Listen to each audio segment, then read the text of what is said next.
So I had highlighted 3 areas we can look at today. One was how to start a job search. The second one will be on job skills versus academic qualification. And then the third area will be the top skills that recruiters are looking for. Okay. Awesome. You good to go? Yeah, I'm good.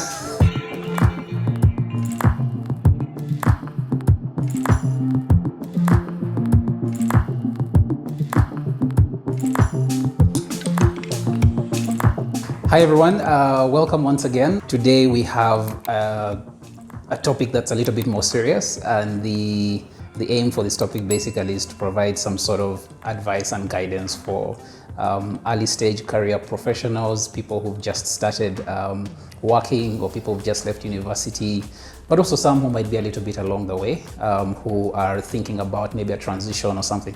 And I have a fantastic and amazing lady with me who has helped my organization through lots of recruitment processes. She helped build out our human resource manual, and her name is Fiona Nuwamanya, and she is a business consultant.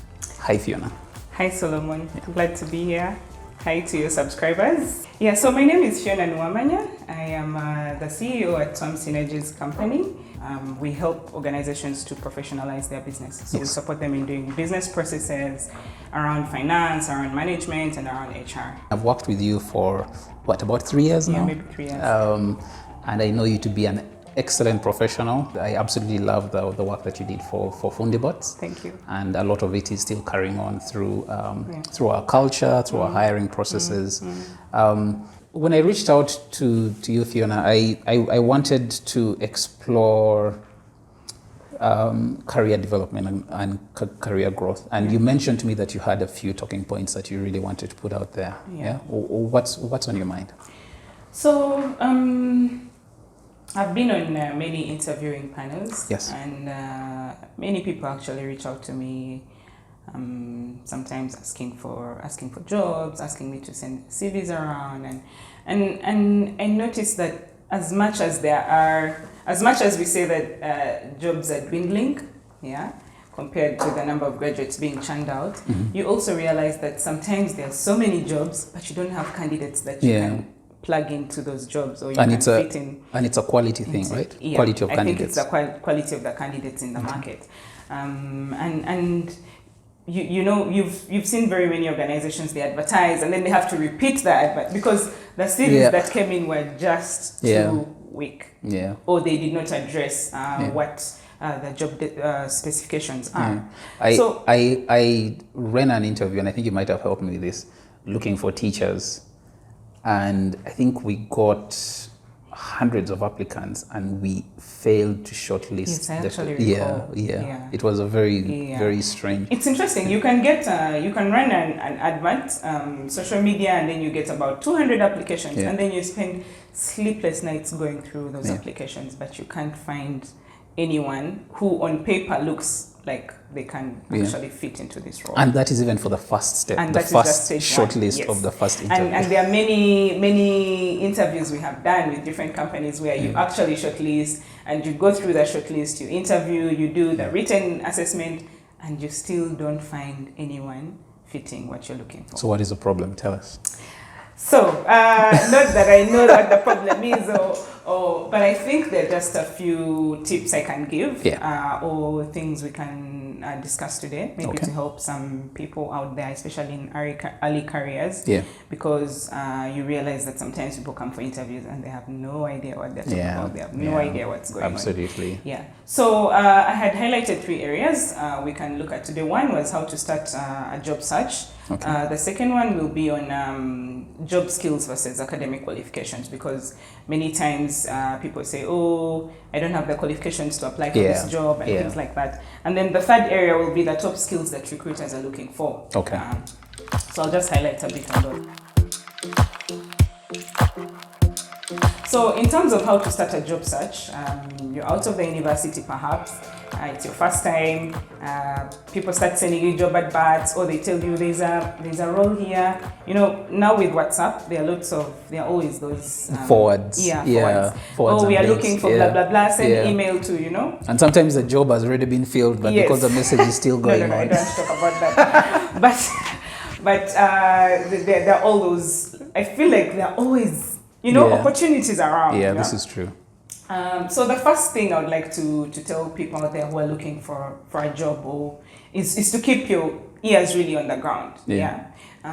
Talk to people, network, ask your colleagues, ask your friends, don't get tired of asking people if they hear something they should let you know. Yeah. I feel like many times most graduates, so after university you go home, you sit, you chill, you're waiting to see jobs in the New Vision on Monday so you can apply. No.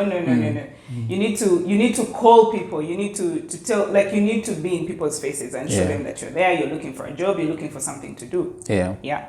But secondly, it's always important to do something. Yeah.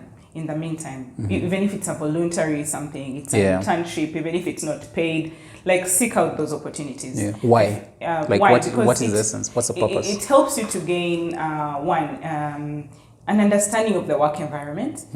If I recall, when I was at the university, what we thought of what work was is not actually what it is. Right. It's a complete disconnect. It's different. Yeah. So if you get an opportunity to even to volunteer, if there's it doesn't even have to be I don't know, people want to volunteer in MTN, Stanbic, but it could even just be the local church. You could go and say, I want to volunteer as an accountant. I want to volunteer as administrator, And all you have to do is what you're trying to do is get into the work culture, to understand how organizations work. Why is it important that we go to work by 8? Why is it important that I don't leave until 5? Those things which you never learned in school and which no one tells you until you're in the organization and then you learn how to to navigate. Yeah. And also one of the things that I really like when I'm looking at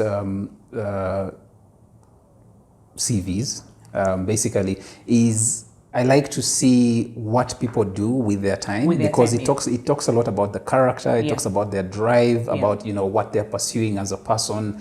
And just speaking from an employer's perspective, we are not really keen on getting people who just come in and work the 8 to 5. We're looking for passion, we're looking for purpose. Yes, people who are basically saying, there is more beyond this job, but all of this is a part of the life that I want to live. And I want these two things to sort of be connected in who I am as a person.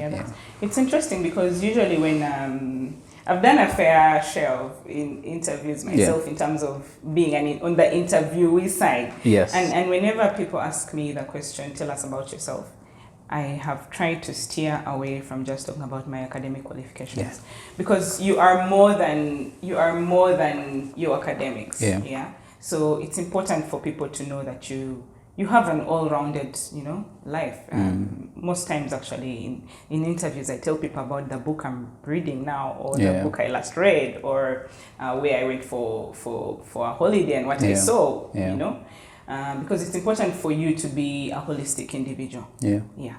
So, of course, it's important to have some experience. So, from the side of voluntary or internship, we've talked about that.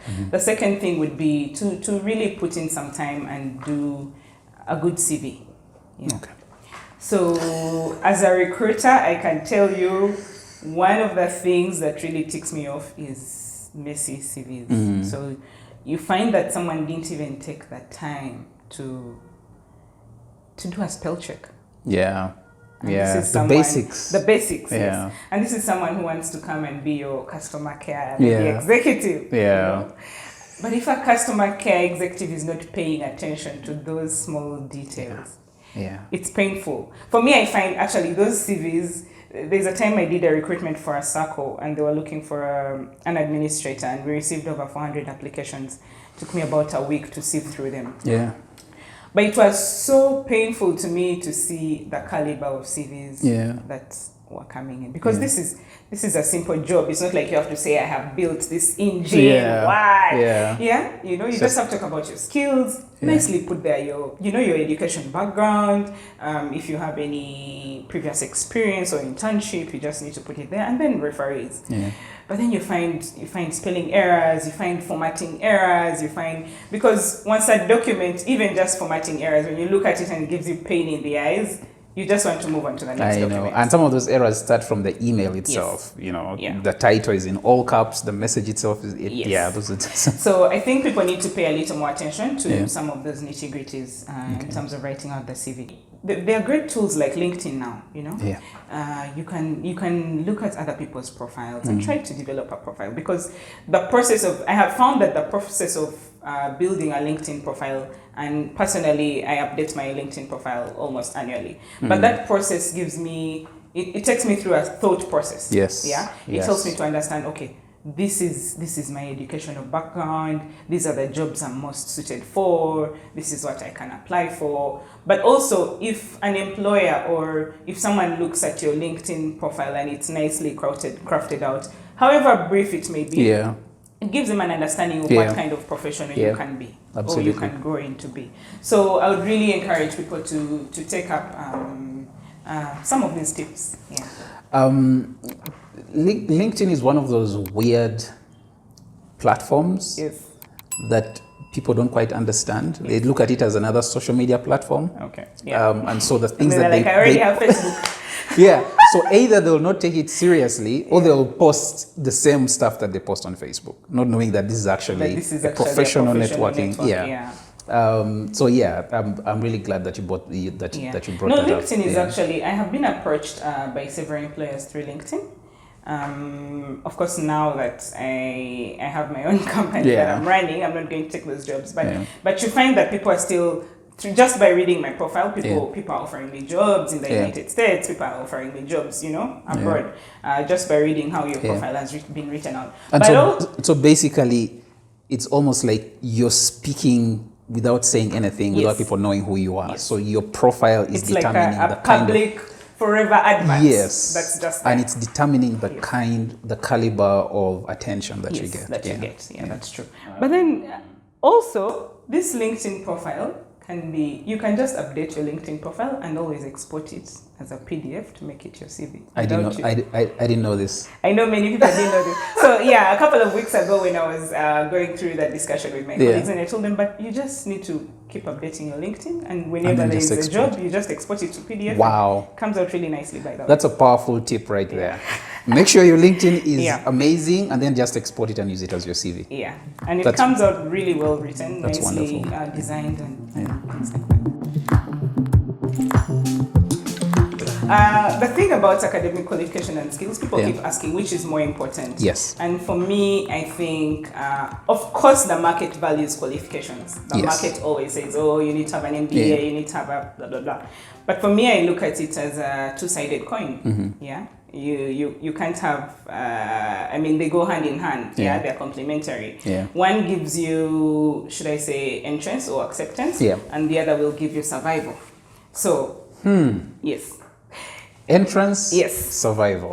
I've never thought about it like so. If for example, I had some voluntary experience as an early career professional, and then there was a job that was advertised, and because I have 3 or 6 months experience as an intern somewhere, they will take me. So that is experience, which has given me access. But for me to remain in that role and to grow in that role and to survive, I will need to add some qualifications, some certifications that will help me to take off.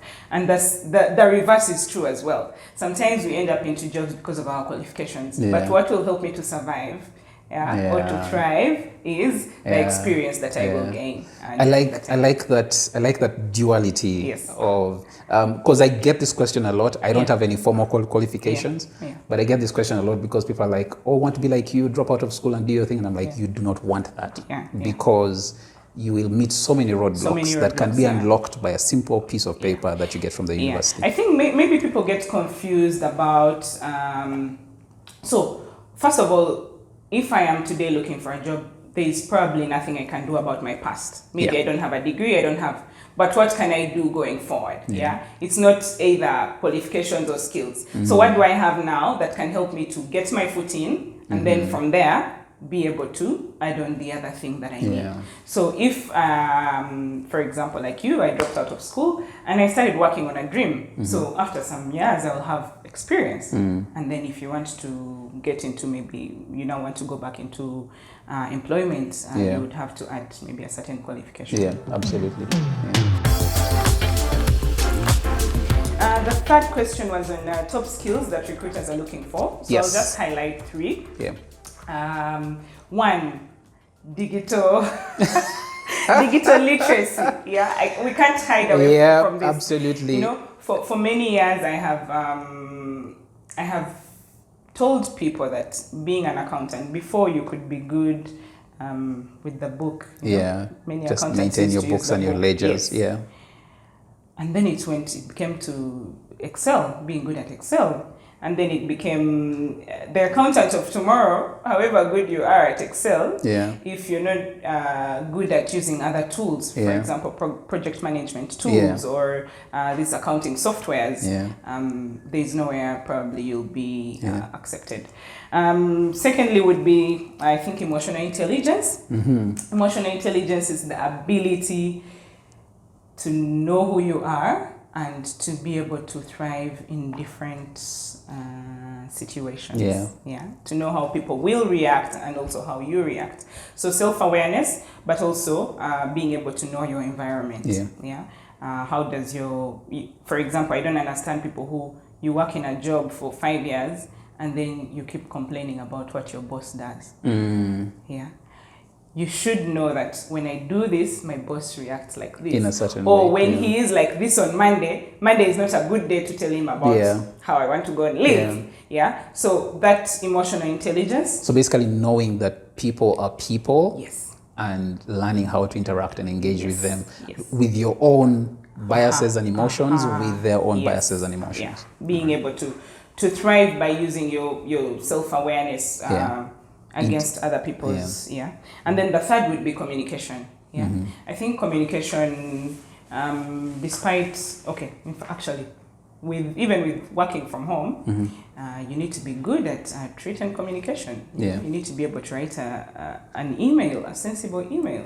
For even when you're applying for a job, sometimes you see people's applications and you're like, what? And and unfortunately, some of these are senior people who are applying for senior roles, and their email communication is just atrocious. So communication in terms of both written and oral will still continue to be a big skill that recruiters are looking for. Can someone articulate issues? Can someone in a high intensity situation, can someone communicate their anger? Can they, without blowing off the roof, can they put forward issues in a way that can be understood?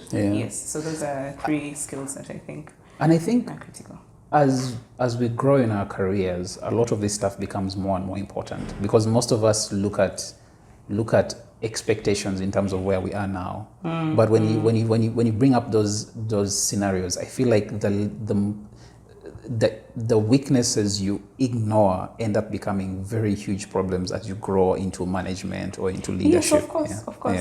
And also, I think it ties in again with emotional intelligence. So if you don't know that you're poor at communicating, or that you're really poor at email, or you'll continue doing it the way you've always done it, the way you'll not improve it, you'll not, So even for us that have been professionals for a while, we need to continue evaluating ourselves and see how can I improve how I communicate, how can I improve how I write emails, how can I, and also just knowing, for example, there are some issues you would not write to your boss, you would rather go to the office and talk to him. And yes. And then there are some issues that you would are best communicated by writing. So even knowing how to differentiate those things is a skill that needs to be developed. Fantastic. Yes. Thank you. Thank you, Solomon. I appreciate this. Yeah, you're welcome. Any last words? Last words. Yes. Last words. For 3 categories of people. Okay. One is a university student who's just about to leave university. Okay. 2 is an early stage professional who is trying to understand where they are right now. And then 3 is someone who is trying to switch careers. What would you say for them, for each of those? Wow. Okay. Last words. 1, for the university graduates, and even for the 3 actually. It is true that survival is for the fittest. Yeah. Yeah. So you must do everything possible to give every opportunity you have your best chance. Even for the opportunities that you don't yet have. So like for the graduate who has not yet maybe started applying for jobs or whatever, you need to prepare yourself in such a way that when the right opportunity comes, it finds you ready. Opportunity always favors those who are ready. I think I read a quote somewhere that my life has sort of been built by luck, but I've found that the more I prepare, the luckier I am. The luckier you are, yeah. Somehow when you prepare, it's like opportunities are just coming. So to those 3 categories of people, even those that are already in a professional life and are looking to change a job, you need to prepare yourself. Prepare yourself for the role that you want, Don't say, oh, I'm just an officer, so I can't be coming here at 7 because, No. If you're looking to move away from maybe being an officer to a senior executive, you need to display those attributes or those skills. You need to develop those skills that would be needed when you transition into that job. You need to act for the position that you're looking for. Yes. Fantastic. Yeah. Thank you so much. Thank you. You can see why we retain her services. She's fantastic. Thank you so much, Fiona, for the time. And we'll see you next week because I want you to give us some very specific advice on interview questions. All right. Thanks. Thank you. Yeah.